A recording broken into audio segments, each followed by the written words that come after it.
Ito para sa mga baguhan. Para ma-expose lang sa magnetic contactor, sa mga relay na mga ginagamit sa motor controlling. Kung sa tingin mo basic lang, pwede mo nang i-scroll down. Tara, simulan natin.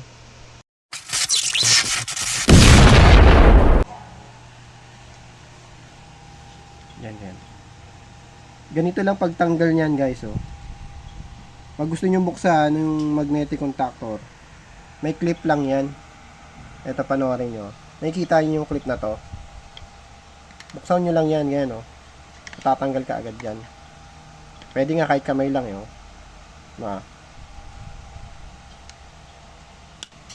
Tanggal na yung clip sa kabilang side. Tapos, yung dito naman sa may kabilang side, meron ding clip yan, to. Tutusukin mo lang yan, ayan, oh. Saka to. Sukin mo lang, kahit alambre lang yan, matatanggal na yan. Ayan, oh. Tutunog yan. Pag tumunog yan, ibig sabihin tanggal na yan. Ayan, oh. Nabuksan ko. Yan ang laman yan. Yung e-core sa taas at saka may e-core din sa baba. Tapos meron siyang coil. So alam niyo naman yung law of magnetism, di ba? Kapag nag-supplyan niya ng kuryente, magkakaroon ng magnetic field yung coil. Pagkatapos, hahatakin niya yung isang core. Ano? Magdidikit silang dalawa. Tapos ang purpose ng spring na yan, pag nawala ng kuryente itong coil,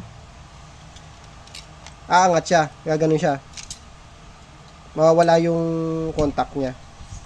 So contact lang naman ang nilalaro dyan, yung normally close saka normally open. So babalik ko, tingnan nyo guys, saglit lang. Tapos to, i-clip mo lang ulit yan. So kung titingnan nyo, napipindot to. Ganito mangyayari dyan. Kapag na-energize yan, didikit to. Hahatakin nung magnet yung core sa taas. So, ang mangyayari dyan, yung normally open, magiging normally close. Gaganyan yan, no? Tutunog. Didikit to, gagalaw to. Ganyan. Ayan, o. Didikit yan, mag-normally close. Tapos, pag nawala ng supply ng kuryente yan, bibitaw yan, magiging ganito. Yung spring niya ang magpapangat dyan. Babalik yan. Kaya yung normally close, magiging normally open. Tapos vice versa, normally open, magiging normally close kapag energized. No? Pag sinabi kasing normally closed, ibig sabihin nun, walang kuryente. Pag sinabi namang normally open, wala ring kuryente yun. Okay? Naintindihan natin guys. Ayan yung coil nyo. A1, A2. Ibig sabihin yan, line 1 at saka line 2. Okay? Etong magnetic contactor na to, ginagamit lang to relay. Dahil wala tong hard wiring. Walang line 1, line 2. For ano lang to, for relay.